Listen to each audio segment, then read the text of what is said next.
All right, so good to be here with you today. I am going to be chatting about exploring some stuff, discovering some things with you on the spiritual nature of goal setting.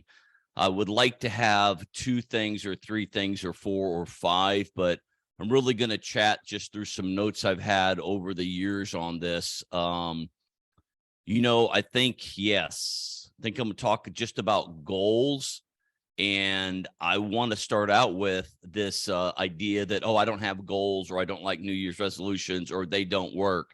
Me, to quote one of my favorite Christmas movies, wrong again, Hans.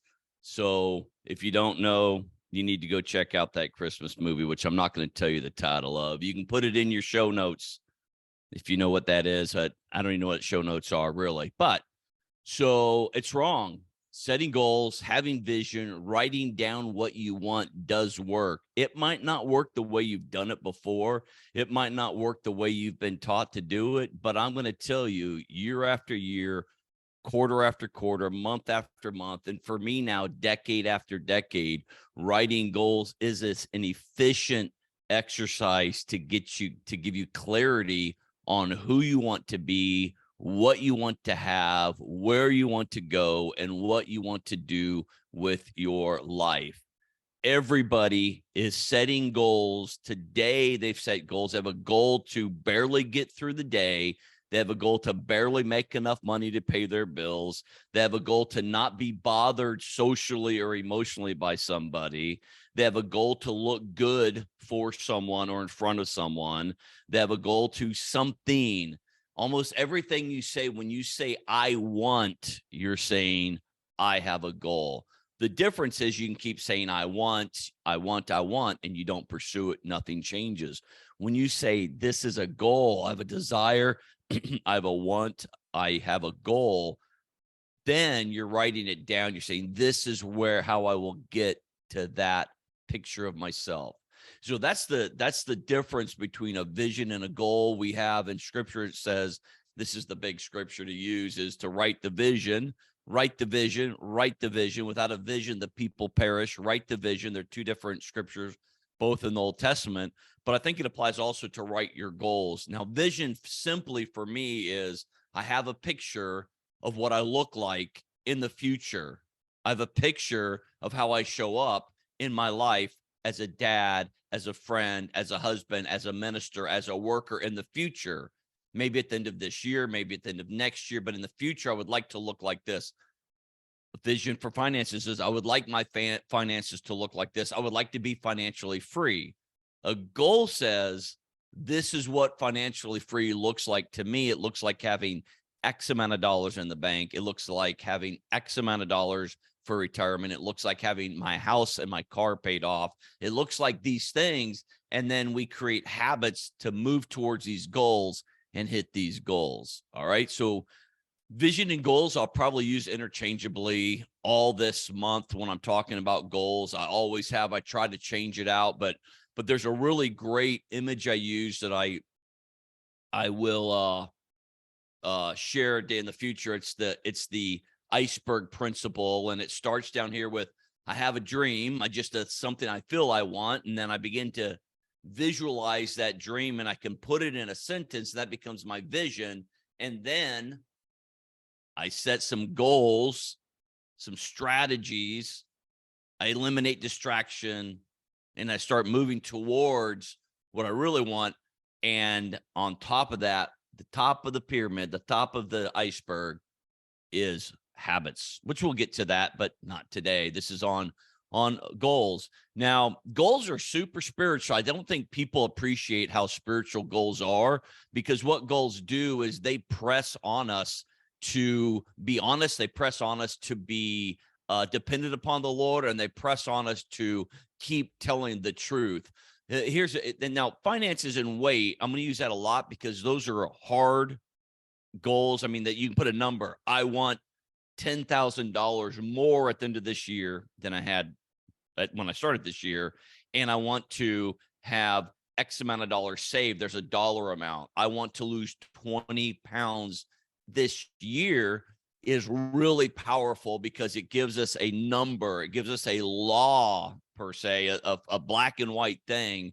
And then it begins to highlight to us how difficult it is to get there. And it begins to highlight to us some things that are in our life that are spiritually off, and some things in our soul that are wrong belief, and some wrong ways, and some wrong narratives, some wrong ways of thinking. So the first thing that goals do is goals create clarity.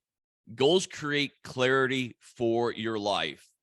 Now, the last time you went on vacation, I'm guessing you knew where you were going. You might not have known the hotel you were going to spend the night if you were driving from Texas to Colorado, and you're going to spend the night somewhere in between that 1,000-mile or so drive.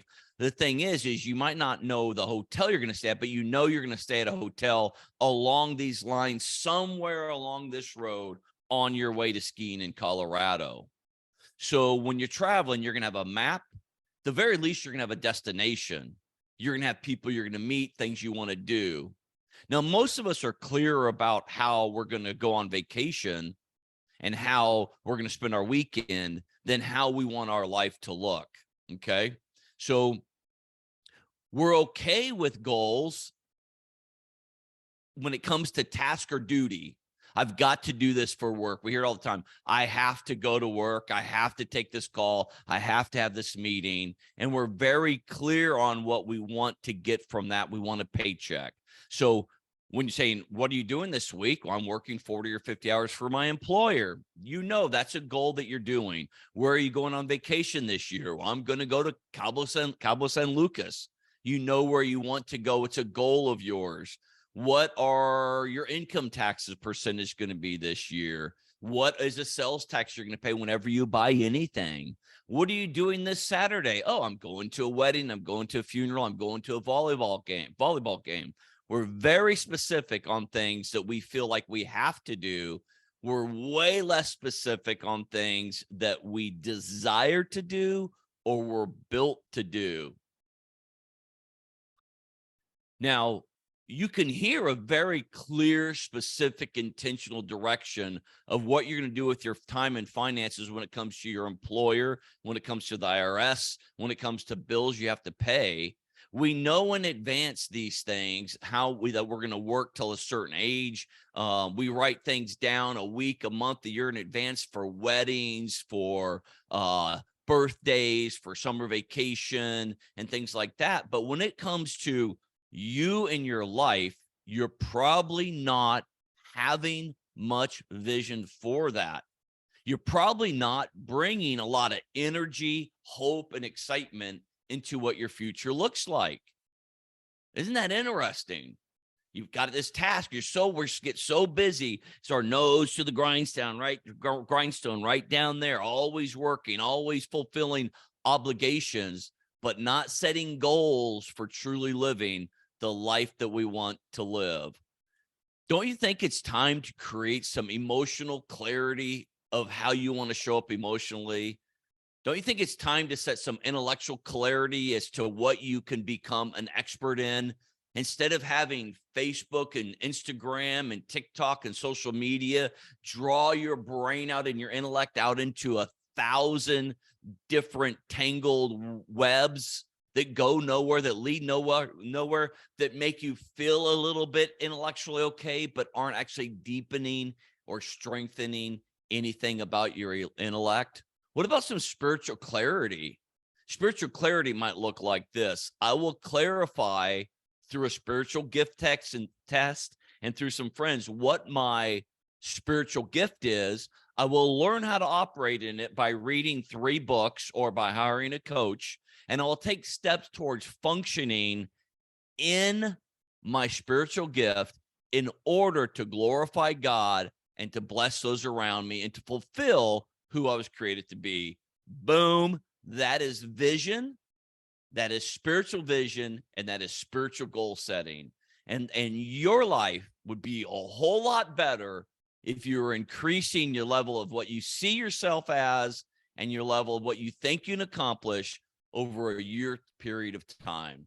So for me, this is kind of funny and embarrassing for me. Emotional clarity would be something like, I will clarify why I am so irritated, increasingly so, by very small things that shouldn't matter at all.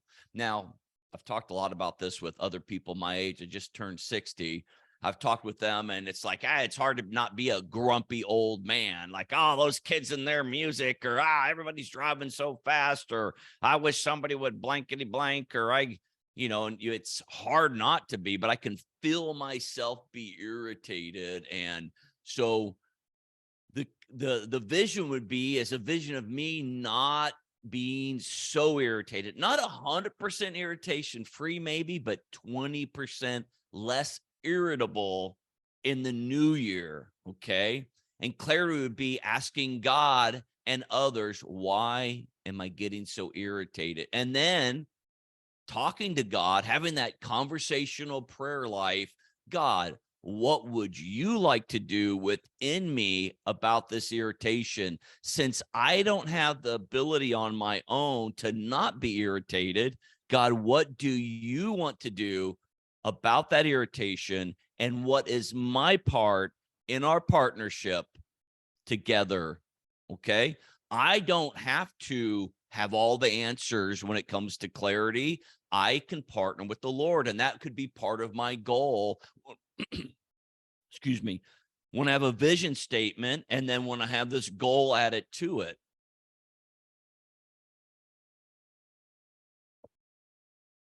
Now, again, the health or weight and the wealth or the financial numbers are the best because they're strong numbers. You can say 185 pounds, $1 million in retirement savings by the time I'm 68 or 62 or 51. I don't know, but it's those right there. It's solid numbers that you could back up that time and you work towards. What are my goals to get there? What are the habits I'll create to get there? Okay.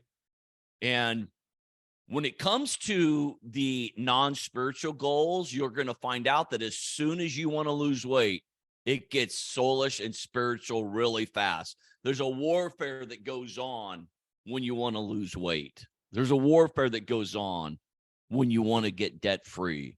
There's a mental warfare. There's a spiritual warfare. Because being debt free, something happens. You get more clarity, you get more freedom. You get more freedom in a practical way. You get more freedom in other ways also, because you realize I'm powerful. I can manifest something in my life. Same with your weight. When you lose 20 pounds, you're like, wait, I can lose 20 pounds, but there's a battle going on because the enemy doesn't want you to be healthy. The enemy doesn't want you to be moving forward. The enemy wants you to be shrinking back, aging, shriveling, drying up, being tired, being irritated, being lonely, being afraid, being arrogant, whatever it is that opposes God and your beautiful life, the enemy wants you to agree with him. All right. So that first thing, that goals create life clarity, it's like, and then this is the problem. This is why a lot of us don't want to have that life clarity, because then we judge ourselves. Well, I said I wanted to lose 20 pounds last year, but I didn't. So I can't. So now I'm a loser. So now I'm going to judge myself. And for the next 10 years, I'll think I can't lose 10 pounds and I'll keep gaining a few pounds every year. Instead, the goal is like, oh, look, I put some parameters. I put some guidelines. I put some boundaries up. I put some law in my life, and the law can be beautiful when it's the bumper rails of our bowling game life. It's like I've got these bumpers up, and man, I can't do it. I can't lose this weight. And instead of saying I can't lose this weight, we can just say I'm going to lose this weight. This year, my goal is the same, 20 pounds.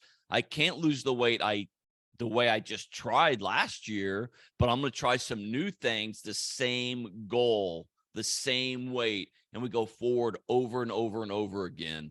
I had about a 50-pound weight loss goal. It took me, I have to go back and look. It took me 6 years to lose 30 pounds. And I've been at that 30-pound weight loss for like a year or two now. I've got 20 more I want to go, do. And it messes with your head when you get clarity on what you want.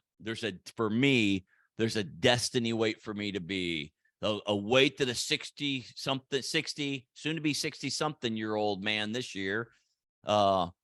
There's a destiny weight for me to be. And I want to keep moving towards that with joy and peace. All right.